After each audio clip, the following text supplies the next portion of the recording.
It's time to bulk up the New England Patriots defense, get us back to where we were. We now have a new defensive coordinator in Terrell Williams, which I am super excited for. I think his background in really emphasizing on the defensive line is going to help that domino fall from the 3-4 front all the way back to the secondary. There are a lot of options the Patriots can do to bulk up this defense, and I just cannot watch another year of allowing teams to hang 35 on us every single game. Because this last year was a disaster. I didn't realize how bad it was until I looked back and actually saw our defensive rankings, and I thought, holy cow, we fell off. In 2024, we ranked 22nd in the NFL in total defense, allowing about 343 yards a game. We were 7th in 2023, 11th in 2022, 2nd in 21, and then 18th all the way back in 2020. We had the worst defense of the last 5 seasons. But we've got good players.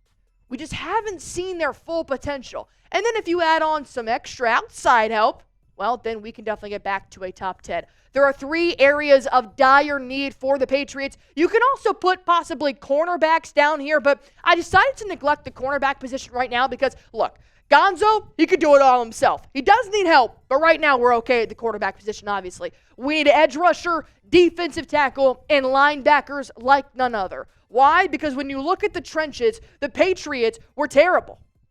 All the opposing quarterbacks, that was damn near a bye week when they played against the Patriots defense. Why? We were lowest in sack production. We had 28 sacks in 2024. You play 17 games. That's horrible. You had 1,100 tackles, which ranked 27th. We were terrible at tackling. For some God-known reason, we couldn't wrap up a guy and take him to the ground, which is the whole point of football. And the pressure rate was 31st, only allowing 24% of pressure against opponents. That's not good enough. So on today's show, I'm going to break down the defensive tackle, edge position, and linebacker positions. I'm going to give you 3 options for each one: draft, sign, and trade. I think overall, when you look at the edge position, obviously, you want to draft a guy like Abdul Carter if he is available at spot number 4. Here is how the Patriots can bulk up their edge rusher position with the draft. Penn State's edge, Abdul Carter, there is interest from the Patriots if he's available at number 4. There has been some speculation that maybe he'll go number 1 to the Titans overall, but hopefully, if he is there, you absolutely should snag him. The one thing to know here about Carter that did come to the light during the combine was that he has a stress fracture in his right foot, but he will not have surgery, and analysts are saying this should not affect his draft, and this should not affect him in the 2025 season. However, he did not work out at the combine, but he will work out at Penn State's Pro Day, and this is a guy you need to be watching. This is a guy you need to tune into. 68 tackles, 12 sacks. My God, the Patriots would have put him in the Hall of Fame in his first year for just having double-digit sacks. 66 pressures, 4 pass breakups, and 2 forced fumbles. He is a quarterback's worst nightmare. And if you pair him up with an aggressive head coach like Mike Vrabel, a player's coach like Mike Vrabel, as well as Terrell Williams, who knows how to really emphasize that 3-4 front, Abdul Carter is going to be able to thrive in this type of defense. We just have to make sure the timing is lined up so that Patriots can draft him.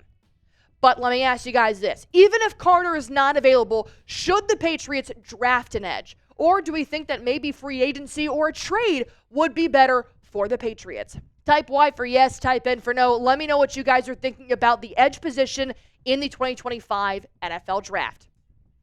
If not draft, well, then you can trade. Harold Landry III is my trade target for the edge rusher position. We already know that he has worked with Mike Vrabel when he played for the Tennessee Titans when Vrabel did coach, so there's a little bit of connection there as well.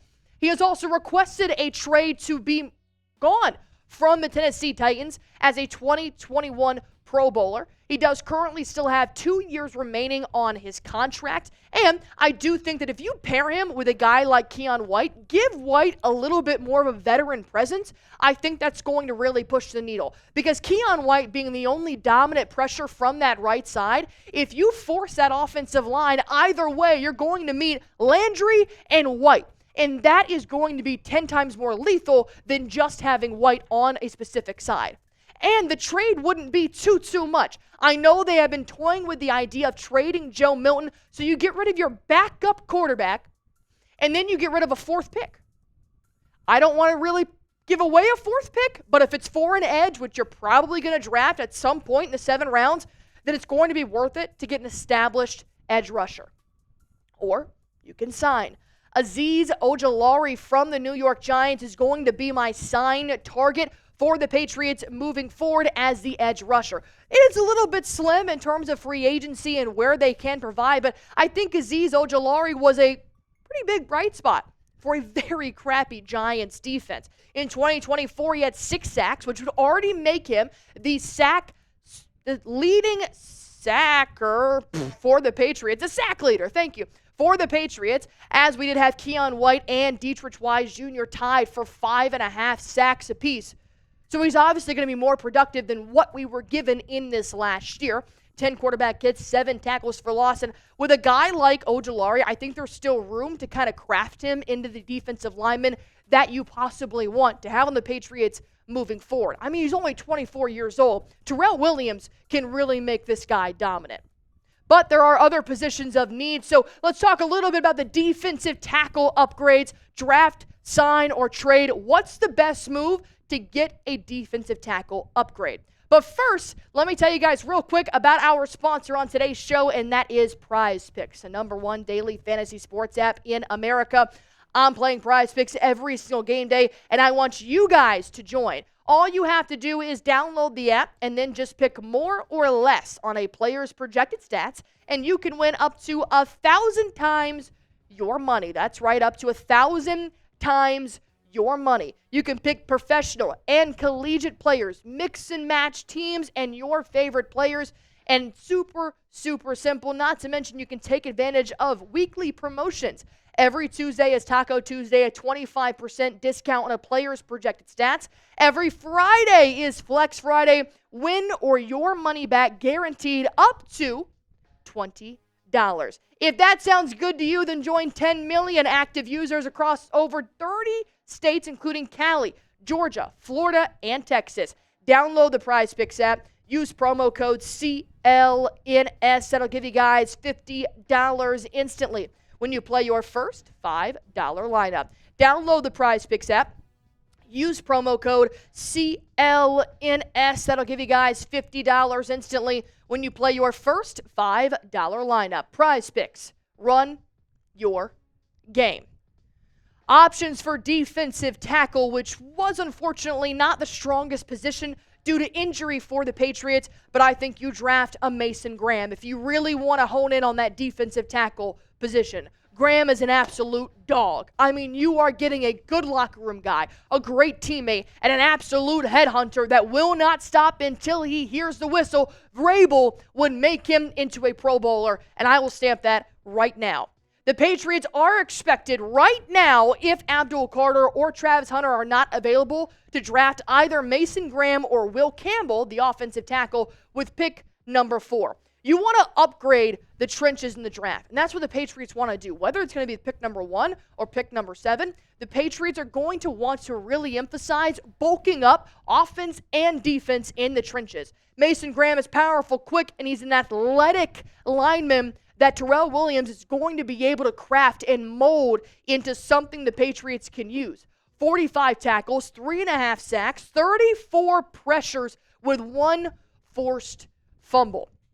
He is continuously getting better. He's very consistent. 12 games played, 13 games played, 14 games played, playing for a great defense with the Michigan Wolverines. And as a whole, in his career stats, 9 sacks, 76 pressures, and 108 tackles. And like I said, I think when you get a completely fresh, hasn't been touched, has not been worked with in the NFL type of prospect like Mason Graham is, you pair him with a very equipped defensive coordinator that has a specialty in defensive line, Mason Graham could wreak havoc on quarterbacks. You would hope in his first year, but if not, at least as he progresses throughout his rookie contract. My question for you guys now, should the Patriots draft Mason Graham? Type D for draft, type P for pass. Maybe you want Campbell, maybe you want Carter or Hunter if he is available. You could also trade for Jeffrey Simmons. We're going back to the Tennessee Titans for another trade target. Jeffrey Simmons has not been made available just yet in terms of a trade request. The Tennessee Titans haven't said they want to get rid of Simmons, but he knows our good old friend Mike Vrabel, now with the New England Patriots. He signed a 4-year, $94 million contract extension in 2023, so obviously Tennessee sees a future with a guy like Jeffrey Simmons, but we would have to take over that contract and possibly add a little bit more to it. He was also floated around at the 2024 trade deadline as a name to watch for, so maybe Tennessee wasn't as high on him as we personally thought he was, which is why they could possibly be a little bit more interested in a couple of draft picks because they were the worst team in the NFL, hence that first draft pick in 2025. And he played for Vrabel for 5 years in Tennessee, along with working with Terrell Williams side by side in that uniform as well. 5 sacks. Once again, our sack leaders were 5.5. 9 quarterback hits, 76 tackles, 16 games. He's a healthy guy. He is a hard worker, and he is good on the field and off the field, which is why I think Jeffrey Simmons would be a good addition through a trade. But you can also always sign Milton Williams and not give away anything in return. Williams coming off a fat Super Bowl, had a great productive game in the Super Bowl as well. And there has been the idea of floating around Williams to the Patriots for quite some time now. We do see that Cameron Wolfe tweeted this out saying, the Eagles defensive tackle Milton Williams is set to have a strong free agency with the Patriots, expected to be a top suitor. So now you have somebody like Keion White and Milton Williams on your 3-4 front. You bulk up that linebacker room. You throw it all the way back to your all-pro Christian Gonzalez, and now we're starting to climb the pole in the NFL defensive rankings. Interior rush with White and Milton. Chills. Absolute chills. They would be dominant.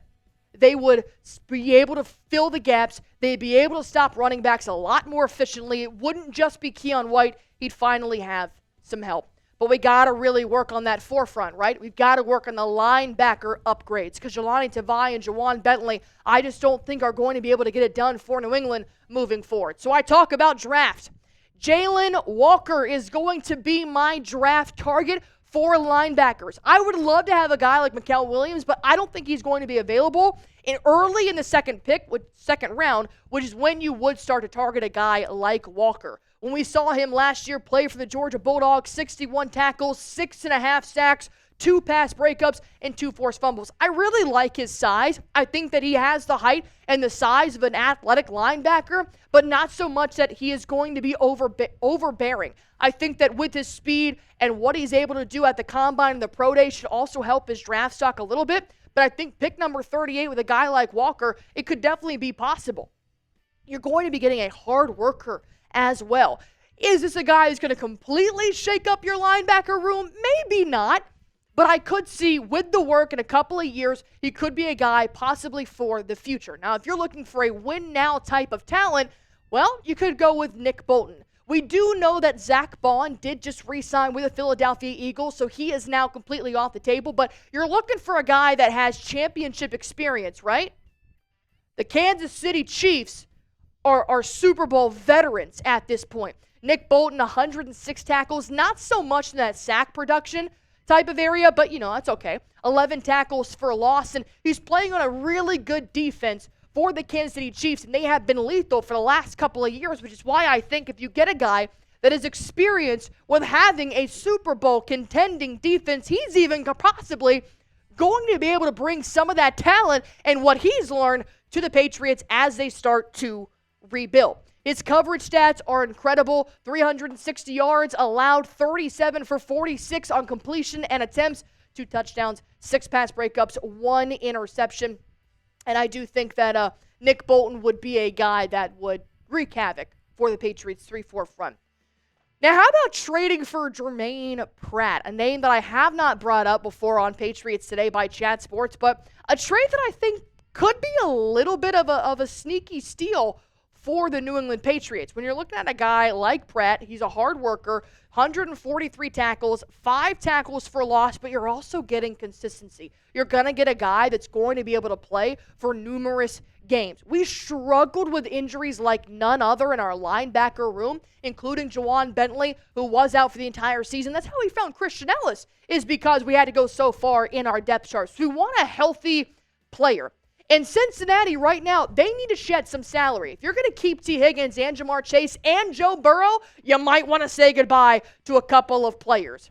He's young enough to retain for multiple years, but I like that he still has enough experience to be able to add that veteran leadership that we will need in the locker room, that we will need on the defense. I really did like Jawan Bentley and Kyle Duggar for that leadership aspect, but, we struggled with the injuries. So to have a guy that's played for the Bengals, I think this would be a really good option if we wanted to make a trade. But overall, linebacker might be just something you're going to have to take a chance on and possibly look into free agency. But let me know, what is the best way to add to our defense? Draft, sign, or trade? All those examples I just gave you, which one sounded the most appealing to help the Patriots get back to a top 10 defense? Type draft, type sign, or type trade in the comment section down below.